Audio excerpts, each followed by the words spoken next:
தொடர்ந்து சரிவில் இருந்த நிஃப்டி இன்னைக்கு ஒரு யூட்டர்ன் போட்டு ஒரு பாசிட்டிவாக க்ளோஸ் வச்சுருக்கு. ப்ளஸ் ஒரு 150 புள்ளிகள் அதிகரித்து 24,230 க்ளோஸ் வச்சுருக்கு. அந்த 24,000 ஒரு சப்போர்ட்டை ஹோல்ட் பண்ணியிருக்கு. ஹோல்ட் பண்ணிட்டு மார்க்கெட் அங்கேருந்து ஒரு ரிவர்சல் ஆகிருக்கு. இந்த ரிவர்சல் பாசிட்டிவ் க்ளோசிங் இது ஒரு டெம்பரரி ரிவர்சல் தானா, இல்லை இதனுடைய கண்டினியூட்டி ஒரு அப்சைடுக்கான ஒரு ரிவர்சலாக, அப் ட்ரெண்டுக்கான ஒரு ரிவர்சல் அப்படிங்கிறது நம்ம போக போக பொறுத்து பார்க்கலாம்.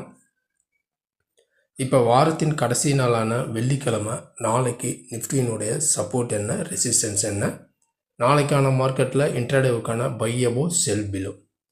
ஏன்னா இது நம்ம பார்த்துட்டு இருக்கிற சார்ட்டு நிஃப்டி ஸ்பாட்டினுடைய 15 மினிட்ஸ் சார்ட். இது இன்றைக்கான டே மூமெண்ட்.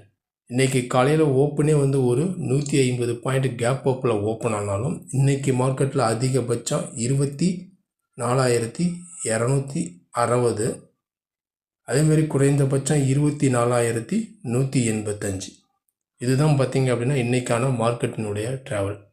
ஏன்னா காலையில் ஒரு கேப் அப் கொடுத்தவொடனே ஒரு செல்லிங் தான். திரும்ப அந்த 185 லோ திரும்ப மார்க்கெட் 260 வரைக்கும் மேலே போயிருக்கு.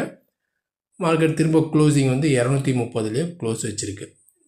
ஒரு கேப் அப்பில் ஓப்பன் ஆன மார்க்கெட்டு ஒரு 20-30 பாயிண்டில் பார்த்திங்க அப்படின்னா ஒரு ட்ராவல் பண்ணி க்ளோஸ் வச்சுருக்கு. இப்போ இதனுடைய பாசிட்டிவ் ஓப்பனிங் நாளைக்கு எப்படி இருக்கும்?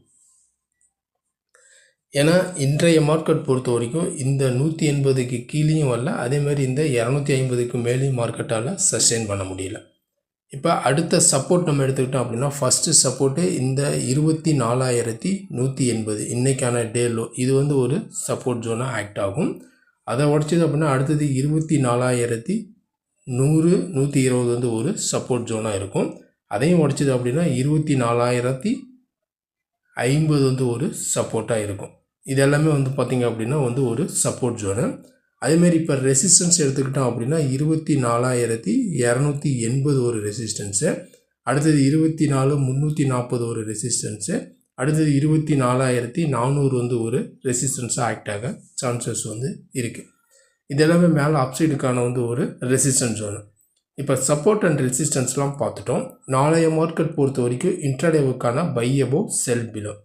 ஏன்னா இன்றைய மார்க்கெட் பொறுத்த வரைக்கும் ஒரு கேப் அப் கொடுத்துச்சு. பட் கேப் அப் கொடுத்தாலும் அது ஒரு பெரிய திரும்ப ஒரு அப்சைடு நல்லாவே மேலே போகலை. அதிகபட்சமாக ஓப்பனே 24,200 220 ரேஞ்சில் தான் ஓப்பன் ஆச்சு. ஓப்பன் ஆன மார்க்கெட் கீழே 180 வரைக்கும் திரும்ப அந்த 180லேருந்து மேலே 24,260 வரைக்கும் போயிருக்கு. க்ளோசிங் 230 கிட்ட க்ளோஸ்.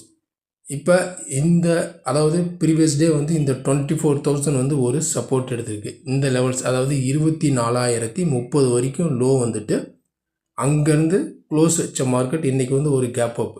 இப்போ நாளைய மார்க்கெட் பொறுத்த வரைக்கும் இந்த லோ அதாவது 24,180 இந்த ரேஞ்சை உடச்சிருச்சு அப்படின்னா திரும்ப அடுத்தது நம்ம பார்த்திங்க அப்படின்னா இந்த கேப்பை ஃபில் பண்ணுறதுக்கு கீழே வரலாம். 24,120 24,080 இந்த ரேஞ்ச் வரைக்கும் வர்றதுக்கும் சான்சஸ் இருக்குது.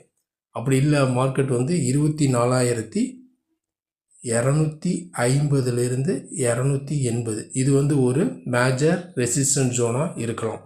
இந்த மேஜர் ரெசிஸ்டன்ஸ் ஜோனை பிரேக் ஆகி வால்யூம் கிரியேட் ஆச்சு அப்படின்னா அடுத்தது பார்த்தோம் அப்படின்னா 24,340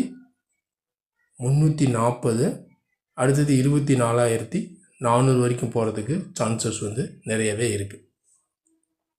மெயினாக பார்த்தோம் அப்படின்னா நாளைய மார்க்கெட் பொறுத்த வரைக்கும் இந்த 24,280க்கு மேலே சஸ்டெயினாக இருக்குது அப்படின்னா மேலே 400 வரைக்கும் போகிறதுக்கு சான்சஸ் இருக்குது. அப்படி இல்லை திரும்ப இந்த 24,180 உடச்சிட்டு கீழே இருக்குது அப்படின்னா திரும்ப அந்த 24,100 24,080 50 இந்த ரேஞ்ச் வரைக்கும் வர்றதுக்கும் சான்சஸ் இருக்குது. பொதுவாக இப்போ இந்த கொடுத்த ஒரு கேப் அப் வச்சு நம்ம பார்த்தோம் அப்படின்னா ஒரு பாசிட்டிவ் ட்ரெண்ட் திரும்பிடுச்சு அப்படின்னு நம்ம எடுத்துக்கவும் முடியாது. அடுத்தடுத்த நாளில் எப்படி க்ளோஸ் ஆகுது, அடுத்த மேஜராக 24,300க்கு மேலே சஸ்டெயின் பண்ணணும், அடுத்தது 24,400க்கு மேலே சஸ்டெயின் பண்ணணும். இந்த லெவலுக்கு மேலே சஸ்டெயின் ஆனால் மட்டும்தான் அடுத்தடுத்து நம்ம வந்து பார்த்திங்க அப்படின்னா ஒரு ரிவர்சல் ட்ரெண்டை நம்ம வந்து புல்லிஷ்க்கான ஒரு ரிவர்சல் ட்ரெண்டை நம்ம கன்ஃபார்ம் பண்ண முடியும். அது வரைக்கும் வந்து ஒரு ரேஞ்ச் பவுண்டாக இருக்கிறதுக்கும் சான்சஸ் வந்து இருக்குது. திரும்ப இந்த 24,000 வந்து ஒரு மேஜர் சப்போர்ட்டாக இருக்கிறதுனால அந்த லெவல்ஸை உடச்சா தான் ஃபர்தர் இன்னும் நல்லா வீக் ஆகவும் சான்சஸ் வந்து இருக்குது. ஏன்னா இப்போ இந்த ஆகஸ்ட் மந்தினுடைய எக்ஸ்பைரி வரதுனால ஸ்லைட்லி கொஞ்சம் மேலே வர்றதுக்கு சான்சஸ் வந்து மேபி இருக்கலாம். 24, 300, 400 இந்த ரேஞ்ச் வரைக்கும் வரதுக்கு சான்சஸ் வந்து இருக்கலாம். அப்படி இல்லை அப்படின்னா இந்த 24,200க்கு மேலேயே வந்து ஒரு ரேஞ்ச் பவுண்டாக இருக்கிறதுக்கும் சான்சஸ் வந்து இருக்குது. இதுதான் பொதுவாக நிஃப்டியினுடைய நாளைக்கான லெவல்ஸ். இந்த லெவல்ஸ் என்ன அப்படிங்கிறத நம்ம பொறுத்திருந்து பார்க்கலாம்.